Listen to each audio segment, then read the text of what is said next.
So good morning. Before we start, a couple of technical support information. The first one is that if you are listening to this in English and you would like the Spanish translation, it's on Por Español, Canal 5, and the other way around for English, it's Channel 1.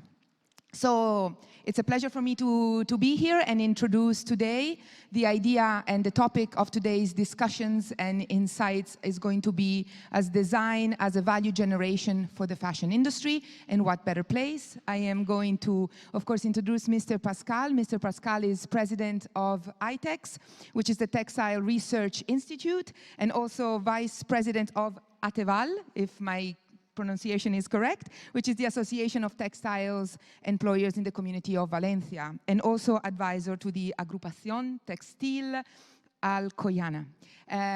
Thank you so much for having us, and the floor is all yours. Thank you.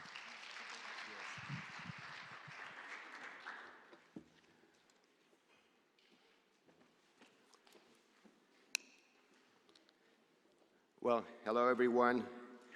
I hope you had a good night's sleep tonight.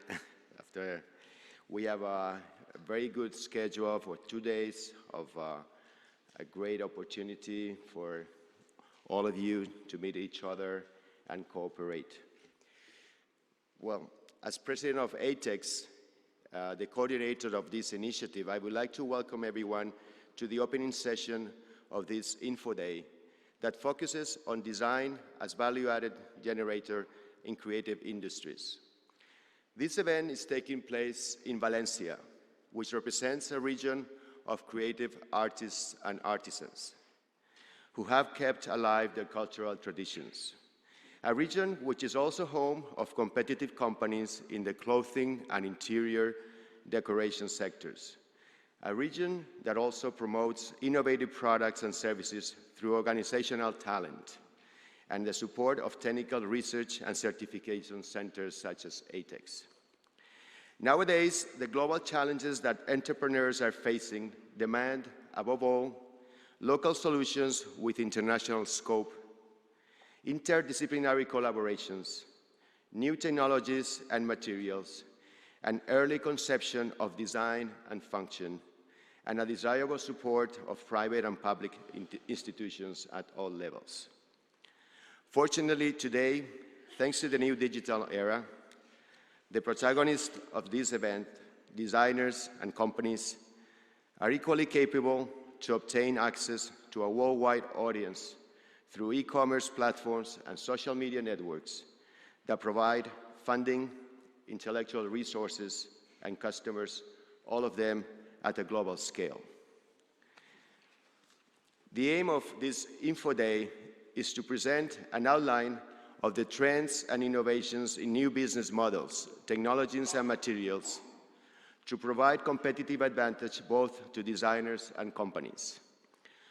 We also count here today with relevant experts that will provide valuable insights for practical applications in our business ventures. For all these reasons, initiatives like Worth are of utmost importance. Worth is an initiative for the European Commission coordinated by ITEX that provides supports to designers and companies to develop new and disruptive ideas with a high component of design. This year we celebrate the second edition, and I think it's, coming from 25 collaboration partnerships to 80 this year. I think that it shows that the evolution of this event, this initiative, is doing very well. So I also would like to thank our next speaker, for the IVACE Institute, which is the Valencian Institute of Business Competitiveness, for their public support of Valencian companies and for the funding of part of this event. And finally, I would like to wish all of you to take advantage of a fantastic program and activities aimed to connect design, knowledge, technology, brands, and businesses, and to make these connections tangible in innovative products and services relevant to our society. Thank you very much.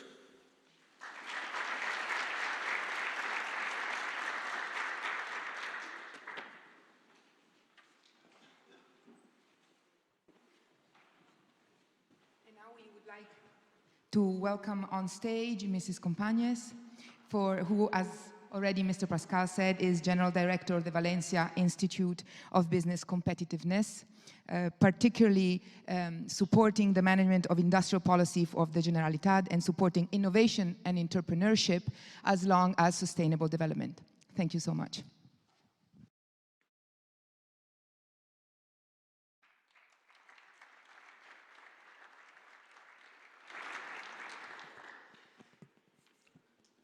Good morning.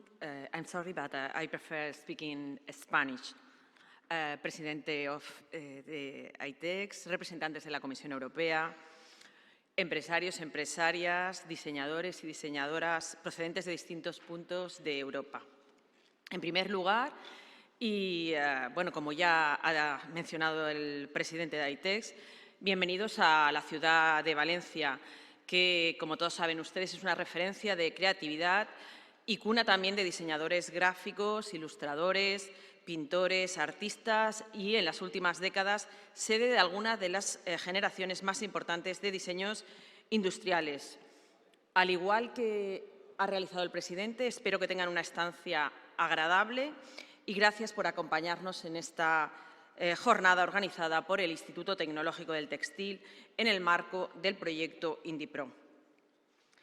La capacidad del diseño para generar un alto valor diferencial es indudable, nadie lo puede poner en duda, pero para conseguirlo hay que adelantarse a las expectativas y necesidades de los mercados. Y la aplicación en el diseño de los resultados obtenidos en el proceso de investigación es el punto de partida para lograr productos de alto valor, innovadores y competitivos. Esta, precisamente, es la esencia del proyecto que está desarrollando ITEX, en este caso con la colaboración de IVACE, entidad que dirijo en estos momentos y que hoy, además, nos reúne en este marco, como habrán comprobado ustedes, incomparable. Un proyecto con el que el Instituto Tecnológico quiere transmitir al sector de la moda el modo de evolucionar en esta línea. Estamos en una comunidad líder en cuanto a industrias de moda, con el mayor índice de trabajadores en la industria textil, de la confección, cuero y de la industria del calzado.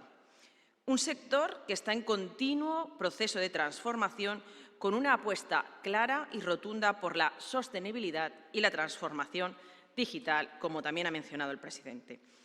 En este proceso de cambio, las empresas van a tener a su lado a la Administración, ya con diferentes líneas de financiación, y también a los agentes del sistema valenciano de innovación, como son los centros tecnológicos, generadores claros de conocimiento y transmisores de investigación.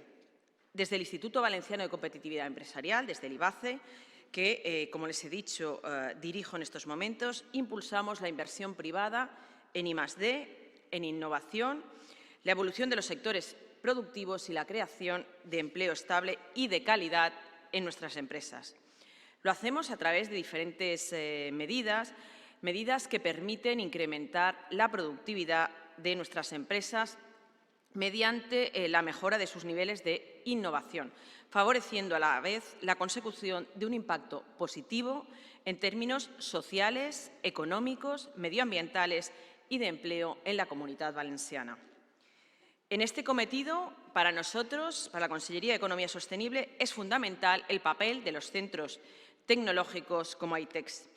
Tenemos en la comunidad una sólida y robusta red de centros tecnológicos, con un enorme potencial investigador reconocido tanto a nivel mundial, a nivel nacional como internacional. Y es precisamente ese potencial lo que es fundamental que derive en beneficio de las empresas. Por ello, otro de los aspectos que respaldamos firmemente es la colaboración entre los centros tecnológicos y las empresas. El proyecto que hoy se va a tratar, el proyecto INDIPRO, cumple todos los requisitos a los que vengo haciendo referencia y, además, a los que defendemos desde la Conselleria de Economía Sostenible: investigación, innovación, conocimiento y empresas. Desde IVACE respaldamos este tipo de proyectos porque creemos firmemente que la investigación fundamental es importante, necesaria y permite adelantarse a los cambios. Y lo más importante, es una investigación que ayudará a cubrir una serie de necesidades que a día de hoy muchas empresas no saben ni que existen y que probablemente se tengan que enfrentar en un futuro próximo. Un futuro que, como les digo, cada vez es más corto que largo, porque los cambios se producen a velocidades cada vez más vertiginosas. Gracias a ITEX por vuestra labor de investigación, por organizar jornadas como las de hoy. Gracias a los empresarios y empresarias que nos acompañan por asistir y seguir trabajando para hacer de la comunidad un referente innovador. Y a quienes nos visitan desde distintos puntos de Europa, espero que se vayan con buenas vibraciones de esta ciudad. Buenos días y muchísimas gracias a todos.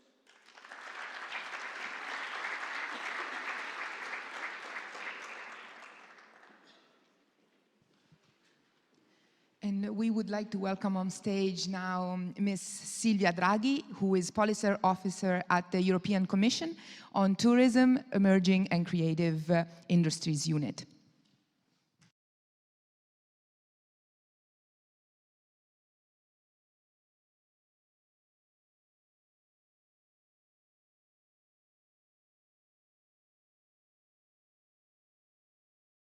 It's for this? Yes. Okay. Okay.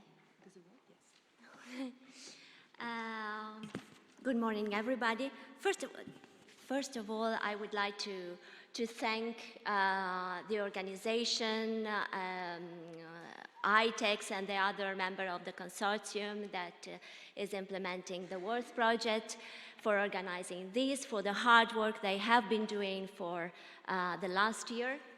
And I'm Silvia Draghi. I work in the European Commission at the Directorate General for Internal Market, Industry, Small, Medium Enterprises. And I have a hard task today because I have to prepare the ground for best speakers that will come later. And I have to do this by providing you some policy background, some information about what the European Commission does, which is not exactly always a very digestible topic. However, why the European Union, the European Commission is working on cultural and creative industries, and why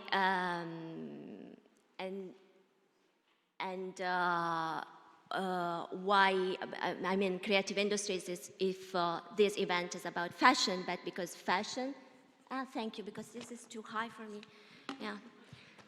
Because fashion is part of what we call cultural and creative industries, and together with other sectors, together with high-end industries, and with sectors like advertising, architecture, libraries, cultural heritage, design, fashion design, of course, visual arts, performing arts, and audiovisuals, and others. And these sectors are very different from one another, but they have certain things in common. They are based on common values. They rely on cultural diversity, on creativity, on talents, on skills, and they are very important both for our economy and our society. And here I put some figures about cultural and creative industries. They are very important under an economic perspective because we, all the sectors employ 12 million people. It means it's a huge sector because they have a turnover of 1.5 million euros because they generated added value, and because we have identified other key assets. Creativity and design is indeed one of the competitive advantages of Europe. It means that some of the companies leading the global market for design-based consumer goods are European companies. And this is because they can rely on our cultural diversity, our traditions. They are at the same time European, but rooted on local communities. And they are ambassadors of European values in the world. Another key asset is that cultural and creative industries and fashion as well are very resilient sectors. We know that during the economic crisis, these sectors have increased their employment by 7%, while the other sectors have lost employment.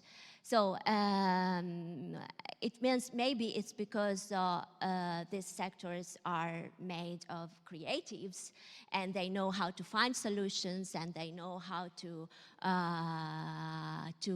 resist in a period, in tough periods. But this is the thing, they are very resilient sectors, and this is good for our economy, especially after going through an economic crisis. And then they also have important spillovers on other economic sectors. It means very often the value chain of creative sectors are interlinked with other economic sectors' value chain. And in this interaction, some spillovers come and some innovation pass from creative sectors to other sectors. And this is true for tourism, very traditional sectors, for tourism, for IT sectors, and so on. So how does the European Union work on cultural and creative industries? Of course, in a very complicated way. We have produced a lot of documents, studies. First, we have a study on mapping the creative value chains, on boosting the competitiveness of cultural and creative industries. We have a report of the European Parliament on how to boost the creative economy. We have action plans on design, on fashion, on high-end industries, and we have a communication on creative sectors. And last but not least, we have a communication on industrial strategy. And within this communication, the European Commission acknowledged the importance of creativity-driven innovation creativity-driven innovation, and how creativity and design can impact or trigger innovation into other economic sectors. And here is a list of the European, of the areas, the policy areas on which the European Commission is working. For each area, there is a Directorate General, and the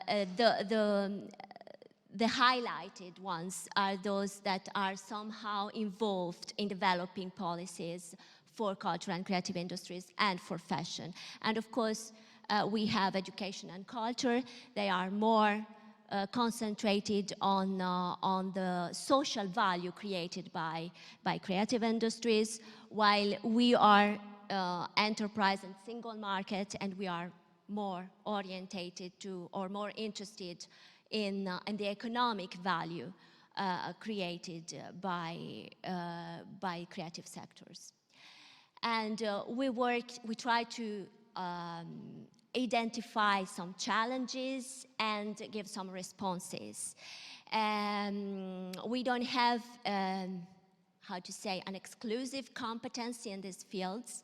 we have only a supporting competence. It means member states are the responsible for policies in cultural and creative industries, and we are there to help them to exchange, to support their policies, to coordinate without harmonizing, and so on. So we try to identify some challenges and try to give our response through our programs, basically. So, for instance, we know that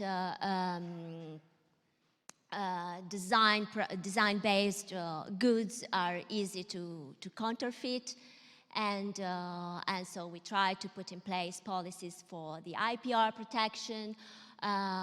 We know some sectors have shortages of skilled workers, so here again we have a policy to improve and to help the skills development in certain sectors. And we know that because of the size of the enterprises in the sectors, and because very often we are talking about self-employed people, designers are self-employed or company people, yeah. So we know it's hard for them to keep the pace of innovation. So we try to help them to innovate. We do this, of course, opening dialogues with relevant stakeholders in Brussels, but of course we also need a feedback from a larger audience, from local communities, from the project or the initiatives that we are implementing, and then the result of these initiatives is a feedback for us to know whether we are going on the right direction or we have to change. What actions we do? Mainly, I mean, as DG Grow, we can implement action through this program, which is COSME, the European Program for Small Medium-Sized Enterprises. And we have different actions that can impact on creative industries and fashion companies or designers. And for instance, we have a guarantees and equity capital program. It's to help SMEs to have access to bank loans. And then we help SMEs to go international through the Enterprise Europe Network, trade missions, and B2B matchmaking events. And of course, we try to provide SMEs support to get aware about their IPR, their rights on intellectual properties, and, yes, this one. And of course, we support SMEs sectorially, and here is where the Worth Partnership Projects comes. And here is the formula of this project. We thought that putting together companies, small, medium-sized companies, together with designers or tech providers, we can have new products, new services, new business models, new processes on how to do things or provide services. And this project, of course, will last for 4 years, and we expect to have 150 partnerships. And the rest, I think you know. This is another project about incubation networks on creativity-driven innovation. What I would like to point out is that all projects we are supporting have an added value, which is the European dimension. You have a lot of incubation program at national level, but what we try to do is to support collaboration transnational, between European countries. And this is a way to share the knowledge, to share the competencies. Some regions are more advanced in certain things, some other regions are more advanced in other things. And so by sharing, we can really help our companies to become more competitive. And thank you very much for your attention. I'm more than happy to take your questions afterward if you have any. Thank you.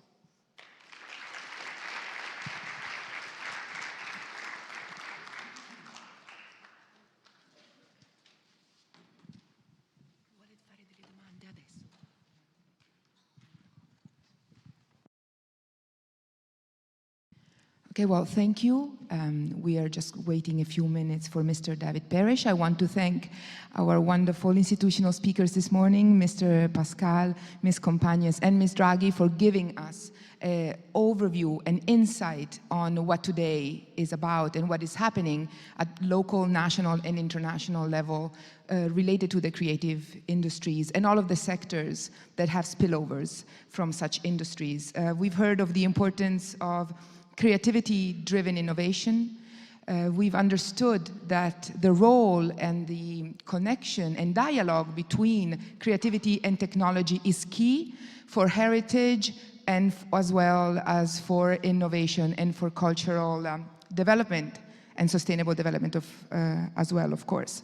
So now it is my pleasure to leave the floor to Mr. David Parrish, who has more than 20 years experience in the creative and cultural industries, from business owner to entrepreneur to advisor. He is a keynote speaker on cultural and creative industries, the creative economy, marketing, digital economy, international business. So who better than him to introduce and continue this open discussion on what creativity and technology together can do. He's also author of 2 wonderful books, and I personally suggest and invite whoever wants to have and to read them. The latest one is T-shirts and suits, a guide to the business creativity. So within this context that we just heard so much about, what does it take to be a successful creative entrepreneur? We ask Mr. David Parrish. Thank you.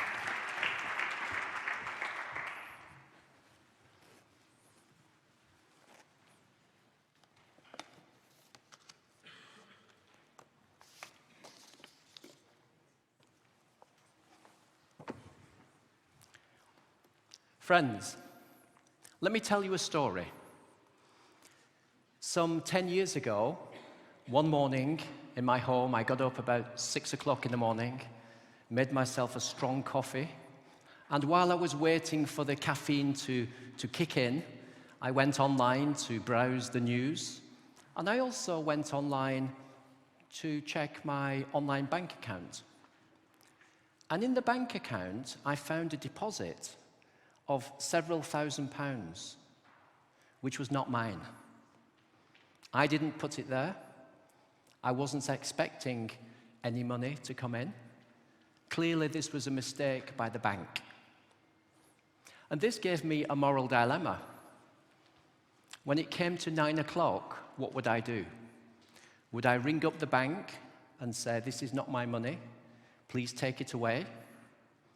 Or would I say nothing? What would you do? A moral dilemma. But actually, as I was thinking about this, round about 9 o'clock, I received an email which explained to me that this money was mine and I had made money while I slept. Yes, I made money while I slept. Would you like to make money while you sleep? Of course. I'm going to go and explain a little bit more about that in a moment. Friends, I'm delighted to be here, and I thank very much the organizers for inviting me. It's a pleasure to speak with you today, and I hope to have conversations after my presentation around the coffee, around lunch, and speak to you individually. And I'd like to thank the organisers, because it's quite easy for me to just arrive from England and speak, but I know that the organisation behind the scenes has been going on for months and months. And so I appreciate that, and I'd like to congratulate the organisers for all the work that's gone in, that invisible work. Perhaps we should give them a round of applause. Well done.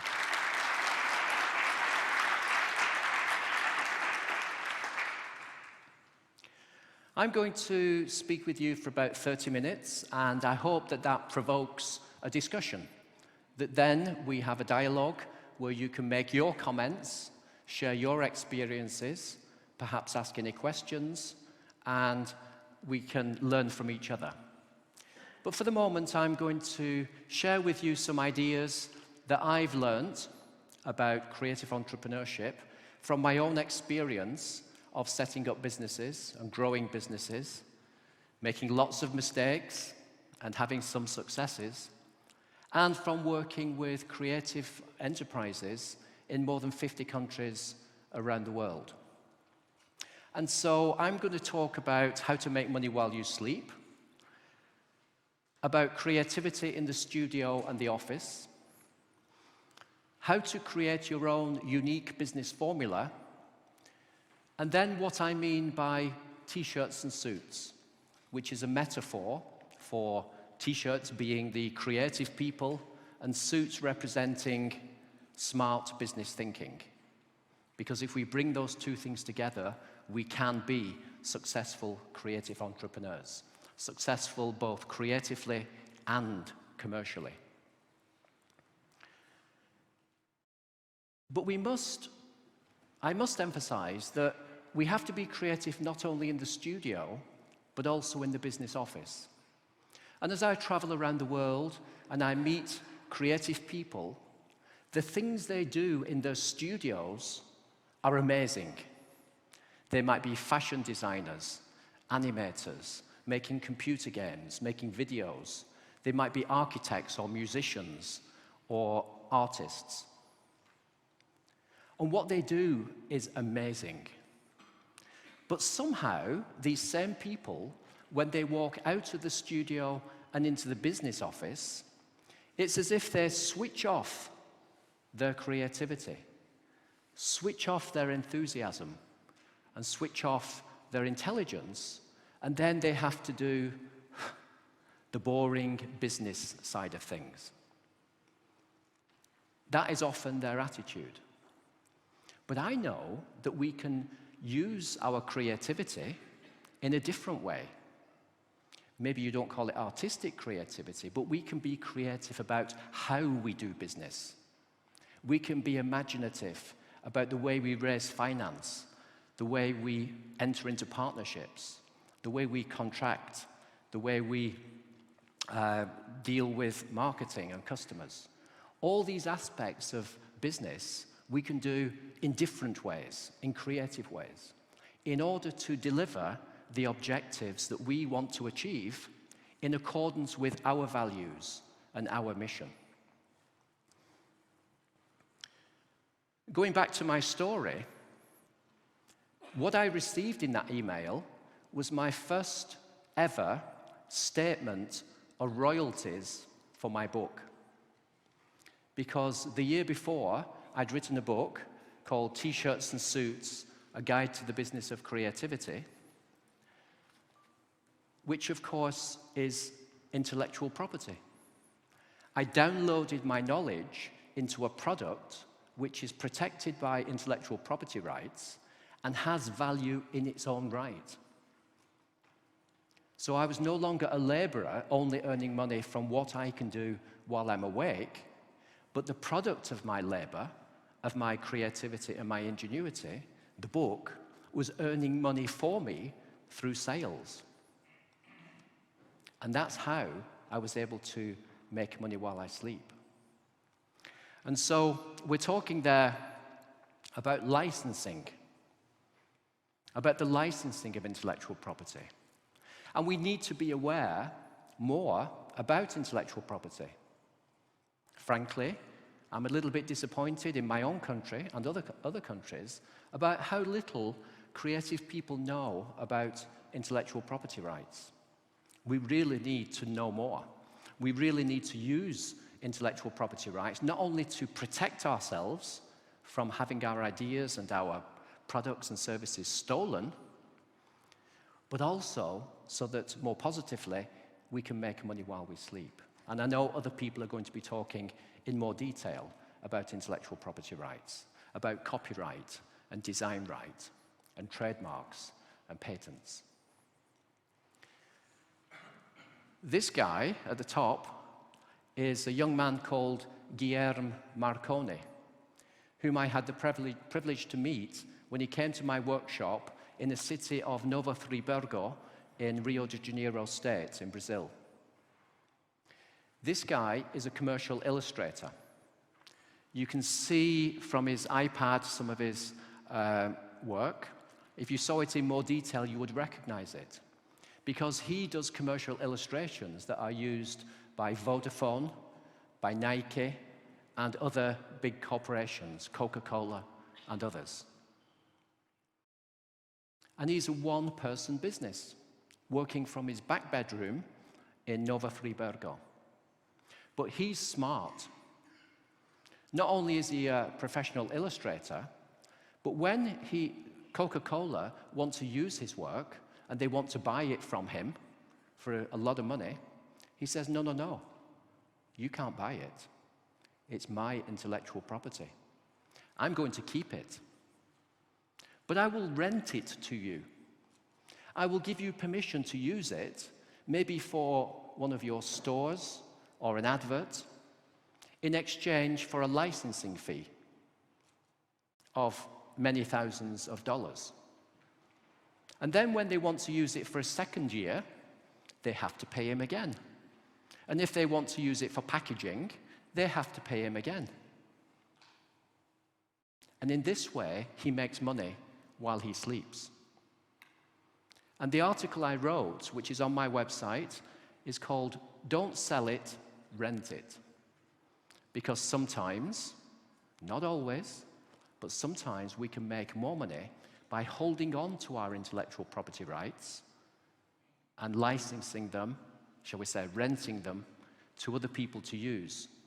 And in that way, we can control our creativity, perhaps earn more money in the end, and, importantly, make money while we sleep. When we talk about the fashion industry, then we talk about, for example, how licensing can work in fashion. I did some research online, and licensing, retail sales of licensed products hit something like $16 billion per annum just a few years ago. That's a lot of money. That's such a huge amount of money, I can't even imagine it. So this is not small stuff. This is not just on the fringes, a little idea that some people do. It's big. It is a model we can use if we choose. You don't have to, but we need to be aware of the different options open to us so that we can make rational choices. And when we look at some big companies, it was the case with Ralph Lauren, that in his early days, he didn't have the money to set up manufacturing, production, distribution, and so he licensed his work to manufacturers, earning 5, 6, 7, 8% of that income. And that is an option. I'm not saying you have to do it that way, but we can explore it and it might suit you better. Because then we don't have to get into the very expensive and cumbersome manufacturing and distribution and exporting and importing business. And as a consultant working with individual fashion designers, I find that there's very much an impulse to move into manufacturing. And it kind of scares me when a single-person organization, a fashion designer who designs dresses and makes, maybe some dozens or hundreds of dresses and sells them, and they're successful, Their instinct is to say, David, you need to help me now because the next stage of my business development is to employ people, to employ 10 or 20 people, to set up a factory, to start making hundreds and thousands of dresses and exporting them around the world. And it can be done. It is an option. I'm not against it. But my job is to give people options, to open their eyes to different possibilities. And frankly, sometimes it scares me because I might say to that person, you're a fantastic fashion designer, but with all due respect, you don't have the capital or the expertise to run a factory, to do exporting and distribution and that whole logistical thing, whereas other institutions already do. So why don't we stick to what we're best at, continue to design, and then license those designs? I'm just saying it's a possibility. And this is how we can be creative, by understanding the different options and choices and making rational choices that suit our business. I'm not in favor of that or any other. It's whatever suits the individual business the best. And then when we come to issues like finance, as I travel around the world, people tell me, David, in my country, there are 3 problems facing the creative industries: management of intellectual property, marketing, and raising finance. And I smile and I say, I believe you. It is the case in your country. But actually, you know, it's the case in every country.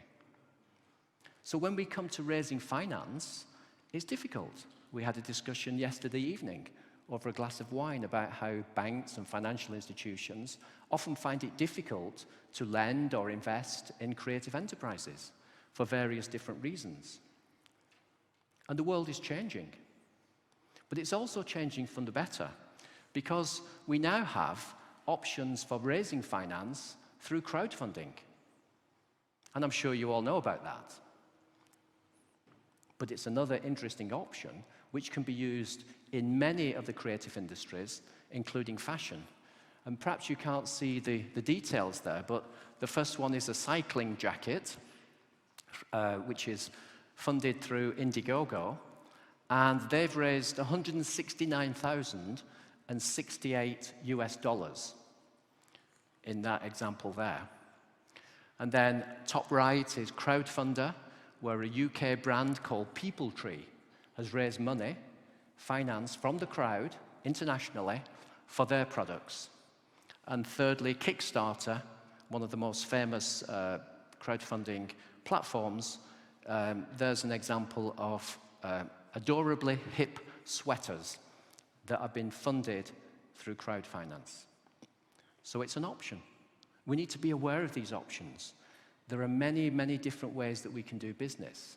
We can be creative about how to do them, rather than just going along the conventional route, the boring, predictable way of doing business.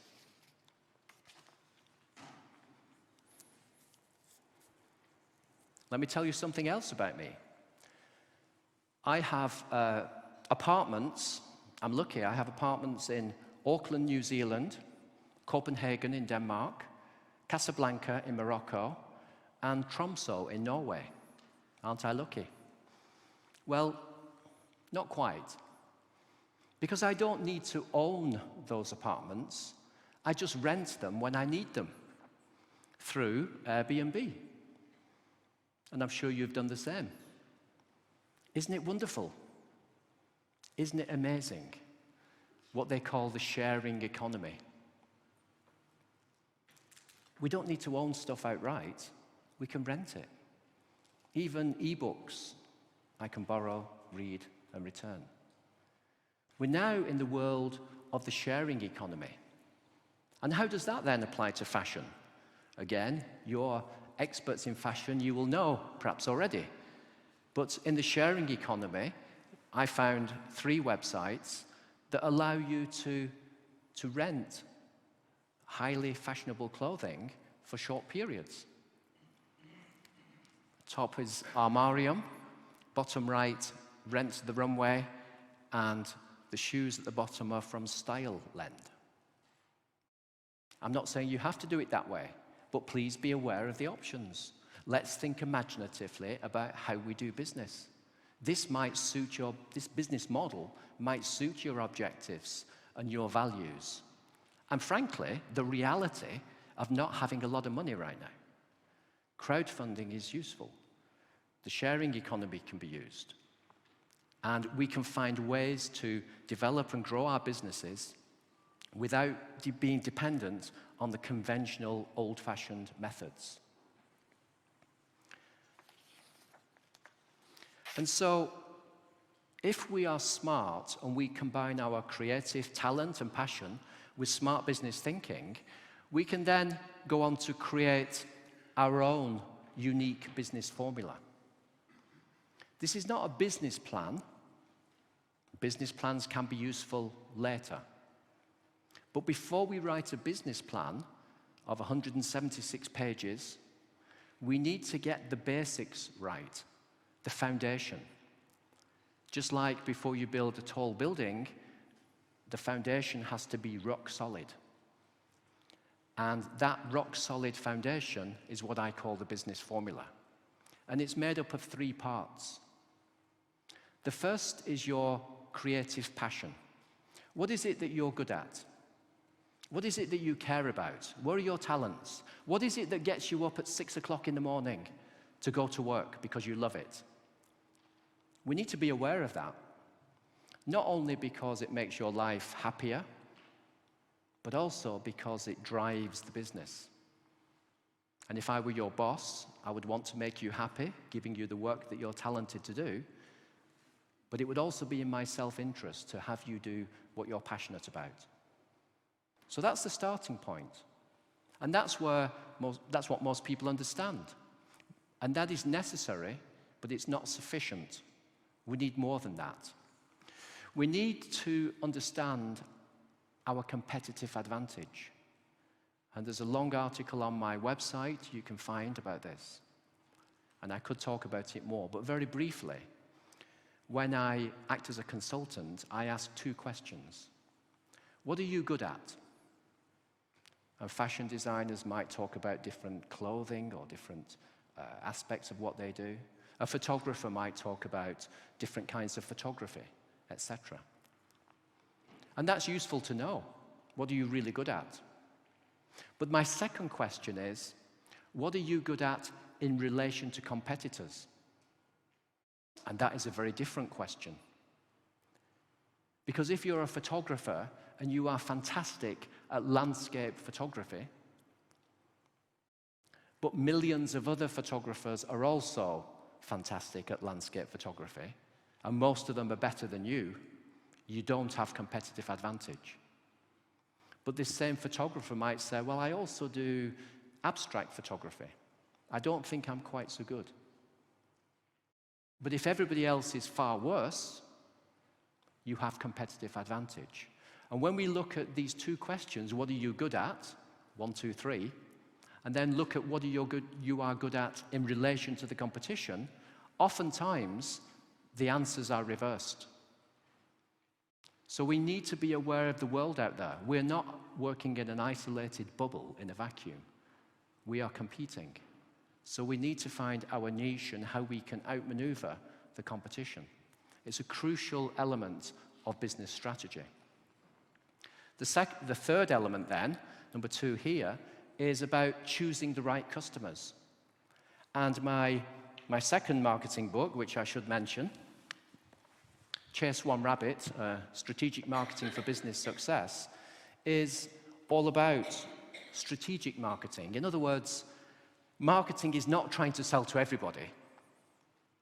It's about understanding the market, understanding competitors, understanding your position within the market, and then making rational choices.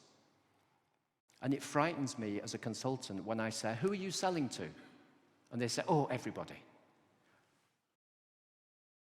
My heart sinks. It's not going to work. They don't have the resources. They're spreading themselves too thinly. But my heart jumps for joy when I hear a different answer. And frankly, I don't hear it very often. which is when a business says, we understand the market, we understand our reality, we understand the competition. And we've decided that these people over here, they're very nice, but you know, they just don't have the money we need. These people, they're not our kind of folk. They don't get it. We're not on the same wavelength as those. And these people, well, we just select the 10 best who fit our values, who love what we do, with whom we can be our authentic selves, who have lots of money and worship us. So we're going to market only to them. We've found our niche. Which means, which is logical, and people go, yeah, David, I get it. But the thing they can't do is say no to everybody else. That's the hard bit. Saying no, ignoring the rest, and focusing on the right markets. That's the hard bit. But that is what strategic marketing is all about. And then we can talk about marketing communications and social media and how we establish a dialogue and do research and etc. So we need a strategic marketing approach. And when you put those things together, it enables you to select the best options. In longer workshops, I have a matrix where we talk about all these different things you can do creatively on one axis of the graph. And on the other axis of the graph, all those different markets all around the world. It's exciting. Wow, we can do anything. We've never had opportunities like this ever before in the world. It's exciting. We're privileged. But it's also confusing and stressful. We have too much choice. And if we're not careful, we'll run around like headless chickens, trying to do a bit of everything. We need to be rational. We need to focus on what is achievable, on what is fitting with our values and our artistic objectives, and what is profitable, and select our position in the market from so many different choices. And so I wrote all about this in an article called Create Your Own Business Formula. It was originally written as a chapter of a book published in Holland, and since then I've published it as an individual article. It's free of charge. You can download it as a PDF from my website, and it's been translated. Here you can see English at the top. You'll recognize Spanish second, and perhaps you won't recognize that the third one, let me remind myself, that one is Thai. That was translated in Thailand. I'm also privileged to say that it's been translated by individual people who get a credit and a link to their website, and it's published also in German, Romanian, French, Indonesian, Russian, Azerbaijani, Portuguese, and Belarusian. Not yet in Italian.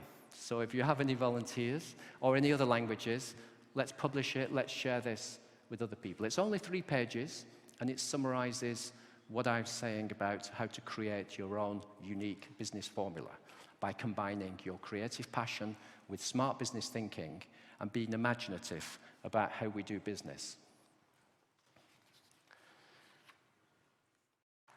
And then I come on to the books I mentioned. T-shirts and suits, as I said, is a metaphor for T-shirts being the creative people, suits representing smart business thinking. And this book is available as an e-book and an audio book, as well as a paperback, so please buy it. But also, it's available on my website as a free e-book in English. You can download it as a PDF, absolutely free of charge. Please take it, please read it. You can print it if you want. You can share it. You can attach it to your website as a free download. You can use it in conferences and workshops as a giveaway. Now, I was introduced earlier as a business advisor, creative industries expert. What they didn't say, what Simona didn't say, is I'm also a mind reader. I can read your minds. And what you're thinking is, hang on a minute, this guy is talking about business and profitability and making money while you sleep. But did he just say he gives away his book free of charge? Is that what he said? What's this about? Well, maybe I'm not as stupid as I look. Because this is a business model called freemium business model. Freemium being a hybrid word combining free and premium. And so the reasons I give away my book free of charge is for two reasons, two different reasons, different but not contradictory. The first is, this is my mission. At last, at my age, I've found my purpose in life, which is to help creative people like you to be smart with business. It's my gift to the world, if that doesn't sound too grand. I'm really passionate about sharing this knowledge, and I want people to take it and use it. But at the same time, it acts as my advertising. And it's because the book is released as a free ebook using a Creative Commons license, which says, yes, please take it, print it, share it, but don't mess with it, don't change it, don't take my name off and put your name on. And if you want to sell it, let's talk first. Those are the conditions. But if you just want to use it and share it, fine. It's because it's available online that I one day got a phone call from Taiwan, and the people there said, we'd like to translate your book into traditional Chinese and pay you. We'd like you to come to Taiwan and speak at a conference, and we will pay you. And we want you to deliver a workshop for young entrepreneurs in Taiwan, and we will pay you. And I said yes. So sometimes it makes sense to give something away for free in order to charge a premium price for other services or other aspects of your business later. It's a new word. You read fancy books about it. But in some ways, it's as old as the hills, like free samples, like the gateway drug. Give them a little bit, and they'll want more, and that's where you make your money. I'm not saying you have to give anything away for free. I just want you to be aware of all these options, all these exciting creative business models that we can use so that we can design our business in a way that suits our mission, our passion, our objectives, and our values. You can be in charge. You can be in charge of the tools of business. Don't let business control you. Don't do things the conventional way just because everybody says you should. If that suits you, fine. But be in control. Choose the tools you use and design your business using your own unique business formula. So please take the book. I'm proud to say it's been published in 13 countries so far, with 2 more on the way. And I'm always interested in talking with anybody else who is interested in publishing the book in translation. And my second book, Chase One Rabbit, is also available in Spanish and in French so far. So let's talk about other translations if you're interested. But for the meantime, please take the books. So at that point, I want to finish off so that we have time for dialogue. And just to say that this is my website, davidparish.com. And if you go there, you'll see my books, you'll see many free downloads. Please use those resources for your own enterprises, or if you're an agency, please use them also to spread the word and to help creative entrepreneurs. And so, in the end, my conclusion of how to be a successful creative entrepreneur is to combine your creative passion with smart business thinking. Let's use our creativity not only in the studio, but in the office. Let's explore and be aware of and use these appropriate business models that will help you to build your own business formula and achieve success in your own right. And in that regard, I wish you every success. Thank you.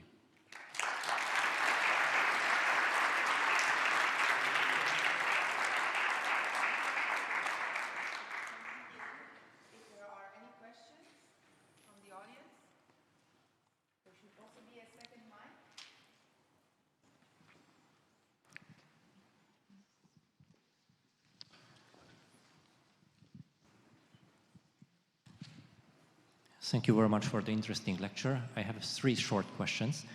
The Canadian Ministry for Economy has an office in which are sitting probably some oracles, but they can predict with a probability of 95% if a business will run or will fail. Even Kahneman mentions this office in his book, Thinking Fast and Slow. My first question would be that even in the European Union, there are some experts which are kind of oracles, like working at the European Molecular Biology Laboratory, for example, in their patent office. Would it be possible to make such a European office to predict if a business will be successful or not? My second question would be that, would it be possible to make a unique European patent office? For example, if I want to make a design patent, I can make it in a very low cost in the entire European Union. But if I want to make a technical patent, costs for the EU at least 20,000–30,000 euros. And my last question is, would it be possible to extend the Kickstarter for Eastern Europe? Because presently, people from Eastern Europe cannot participate on Kickstarter. Thank you very much. Okay, thank you. Very good questions. The first one is about, is it possible to predict whether a business will be successful or not? That's very difficult to do technically. It's also very difficult to do, shall we say, politically. In other words, I've often worked in partnership with agencies to help development of the creative industries. I'm thinking, for example, in Liverpool in the UK, where I've developed training workshops and programs to help businesses to thrive. This is European funded, about creating jobs. And of course, we want businesses to be successful, and we invite people to come to our workshops. And sometimes there's a selection process, but I think that's very dangerous. If people apply to come on the workshops and you say, well, I think your business is good, so you can come, but I don't think your business is going to work, you can't come. For a start, that's politically very dangerous, because people object, is it because I'm a man? Is it because I'm white? All this kind of thing. But also, how can we tell? So my approach is not to judge, but to empower creative entrepreneurs. I believe in this passionately. So when I run the workshops, I don't make judgments. I just say, for all of you who are starting businesses or developing businesses, and of course for mature businesses too, let's look at some questions. Let's examine your competition and your competitive advantage. Let's look at which markets you might serve. I'm offering questions, and they answer the questions. And sometimes at the end of the workshop, they come to me and they say, David, thank you very much. Thank you so much. Because I was just about to invest my life savings of £100,000 in this business, and I realize I'm not ready. I realize I need to do more work. And this is a success. It is not me saying your business is not ready, which is very dangerous. But also, it's about empowering creative entrepreneurs, because they need to know why it's not ready and what they need to do next. And my mission is to make entrepreneurs more empowered so that they can make the decisions. So that's my approach at the small level, to give them the tools to help them to decide and to understand the risks and what needs to be done. And in that way, they might decide to delay or change tack or do something different, or to carry on. But that's their decision. They go into it with their eyes wide open, and that's all I can do. So I think judging and predicting is very difficult technically as well as politically. And as we know, venture capitalists are, it's a kind of gambling, isn't it? You support 10 businesses with millions of dollars, and you just hope that one of them hits the jackpot. Knowing that most will fail, you just don't know which ones. So I think it's very difficult. Quickly moving on, remind me of your second question briefly, please. European Patent Office, really patent for the entire Europe, technical patent as well, not only for design patents. Yeah, I mean, this is it's a very complex area, isn't it? And I think there are initiatives at European level. I know that in the States they have a different regime for patents. You can patent a business process in the United States, whereas you can't in Europe. Then, I've registered not patents but trademarks, and I know it can be a very complex subject. So I think, again, I don't know the political answers. I don't work at the policy and strategy level of IP, but I think from the point of view of entrepreneurs with whom I do work, we need to understand these things. We need to understand the options. We need to explore patents. Whereas I think many entrepreneurs, particularly small or younger entrepreneurs, their attitude is, oh, it's too expensive, it's too complex, I can't do that. And I don't think we should adopt such a victim mentality. I think that we can find ways to certainly to understand the options and then to see what we can do. And we can use tactics to perhaps register something here or there. We don't have to be like Nike, who register trademarks in every country in the world, which is quite impressive, but also very expensive. So we just need to know more, and I hope that at the European level, we can sort out the best policies moving forward. And then very briefly, so that I can answer other questions, remind me of your third question. Yeah, again, I mean, there are all kinds of limitations on these things. I think they're imaginative. Kickstarter, great business model, Indiegogo, but because of financial restrictions, sometimes they can't operate in some countries. But then in Eastern Europe, in New Zealand, they have their own different platforms. I don't know too much about Eastern Europe. You're shaking your head, so maybe I'm incorrect. But I think it's a very complex scenario. I also know that because of financial investment regulations, most crowdfunding is basically a donation or buying something in advance. Sometimes in the UK, some crowdfunding is where you can actually invest in shares. And I invested £100 in a singer to help her to develop her first album. And then when she hits the big time, if she hits the big time, I am a shareholder in her business. So there are different models, but I think certainly when it comes to equity crowdfunding, it's much more complex and much more regulated by Financial Services Authority, etc.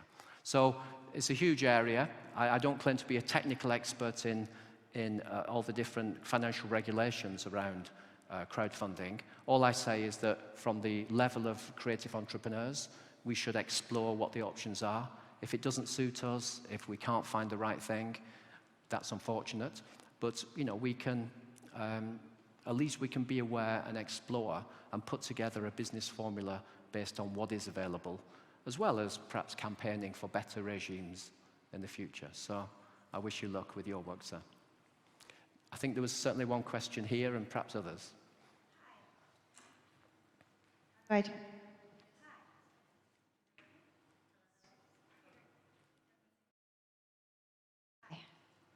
Okay, great. Hi. Sorry. My name is Anina Net, and we're Project 147. And I have a question for you regarding crowdfunding, because lots of people say, why don't you crowdfund it, etc.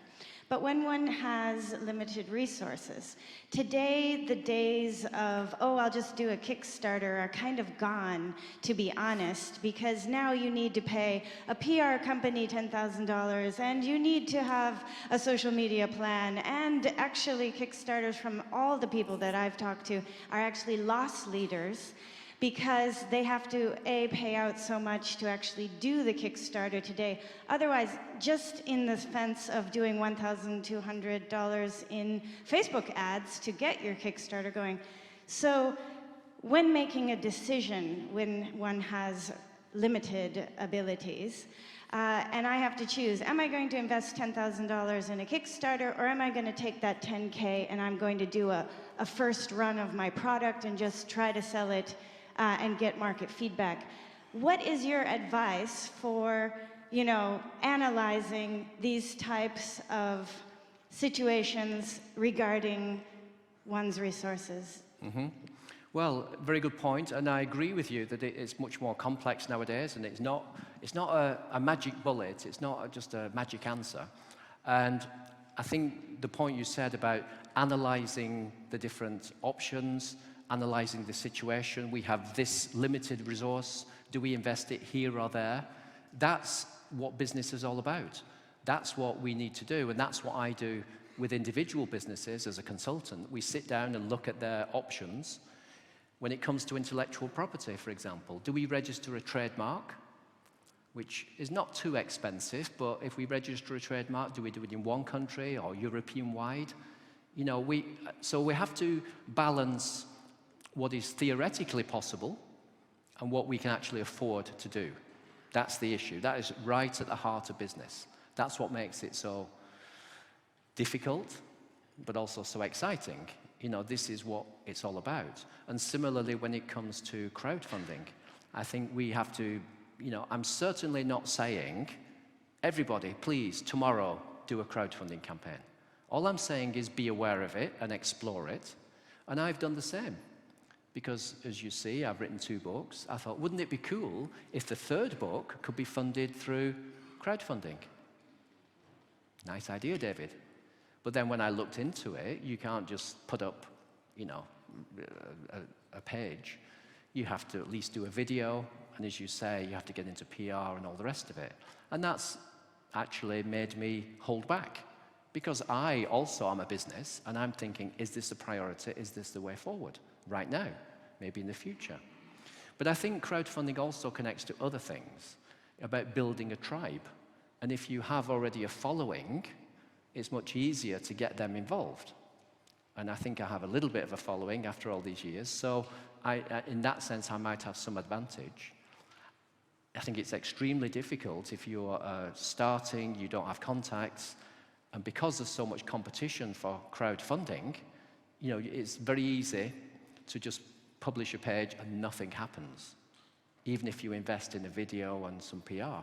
Similarly with electronic books, you know, it used to be only a few books were published. If you were lucky to be one of the authors, it was a seller's market.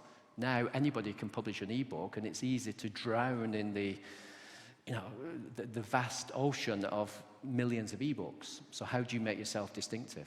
So I'm not saying it's the easy answer, and I think, you know, what you say is commendable. You need to look at it.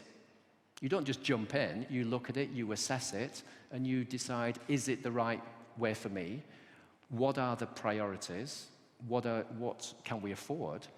And indeed, what is the opportunity cost? In other words, every pound or euro we spend on promoting the crowdfunding in the hope of raising money is a euro we can't spend on making a prototype or speaking to a customer. So these judgments are all about business, and we should embrace this. You know, we can't just leave this to other people. We certainly shouldn't just follow the crowd, which is a danger. Everybody else is using Instagram, so I should use Instagram. Why? I'm not saying I'm for or against Instagram.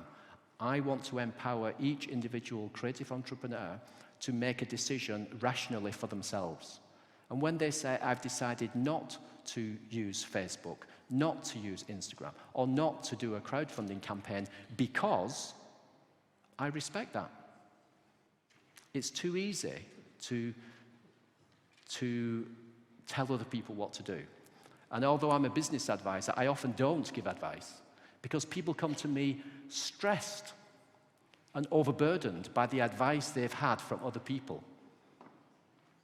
The guy who says you should do crowdfunding, somebody else says you should use social media, somebody else says you should apply for European grant, somebody else says you should export to Poland, and all these ideas.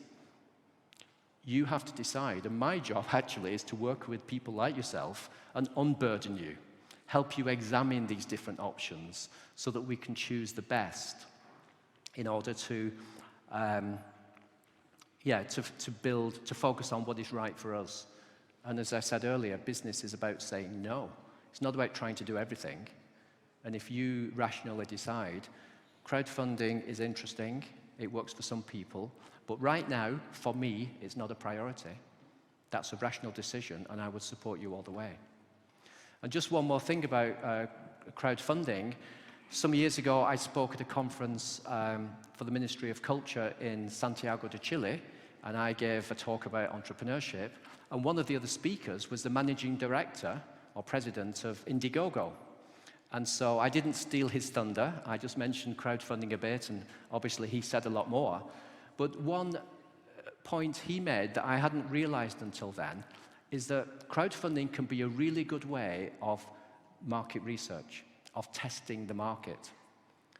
So I wrote a blog called Crowd Testing, because it's relatively inexpensive way to test the market. We have 3 ideas for amazing products. Well, we think they're amazing. Let's just see what the market says. And we're so sure they're going to love this product because it's our favorite. But nobody gives even €1. But this product, which we think is okay, all of a sudden, we have 1,000 advance orders. Wow.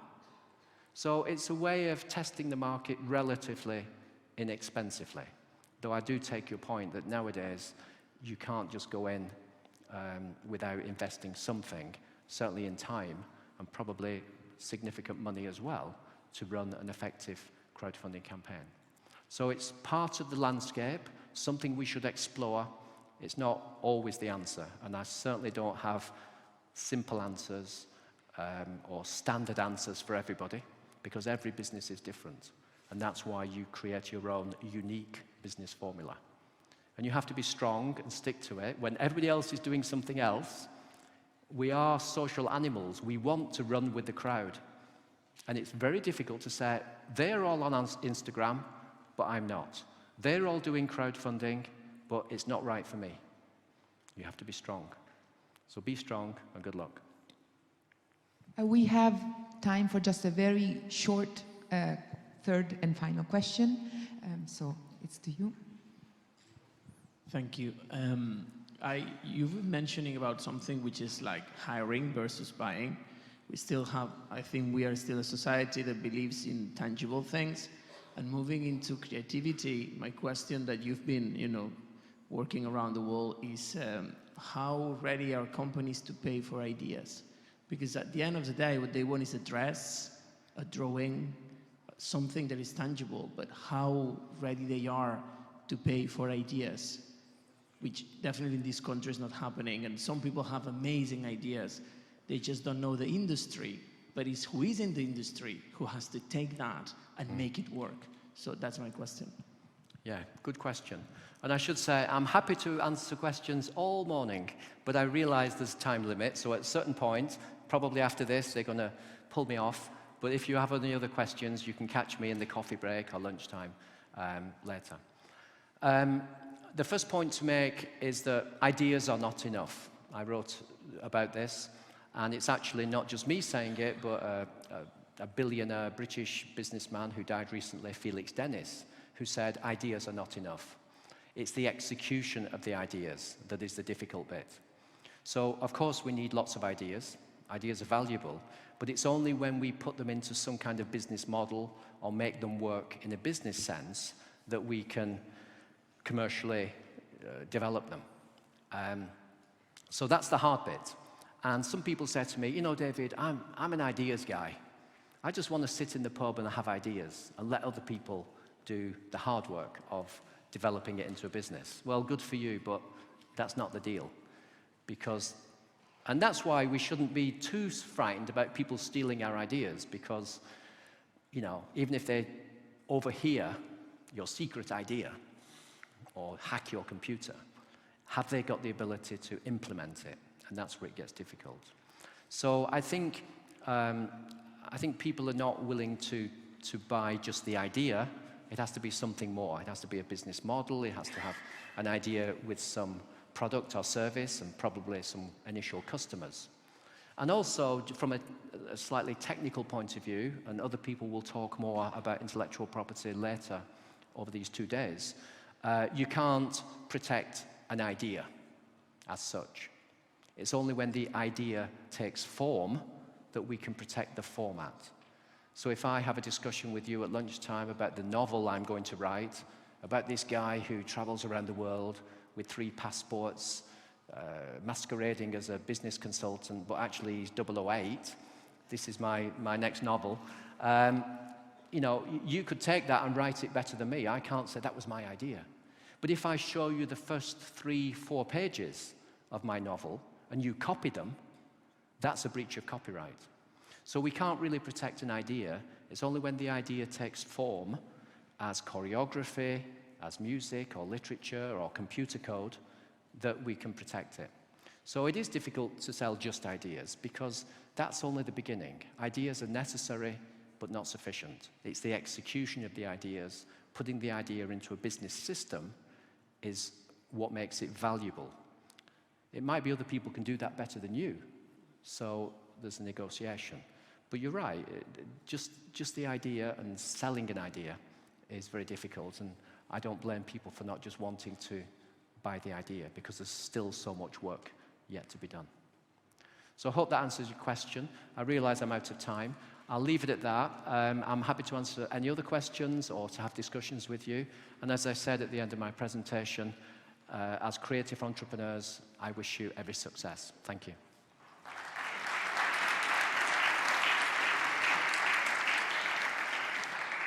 Well, thank you again to David Parrish. Just 2 technical information. So now we have a 15-minute break. I kindly ask you to check your watches because we have a very tight and exciting agenda in the afternoon as well, and also later after the break. At 11 o'clock, we'll meet back here. There'll be a lecture in this space, and at the same time, the working tables of the groups will start in the space right ahead. So check where you have to be, and we'll see you back in 15 minutes.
want to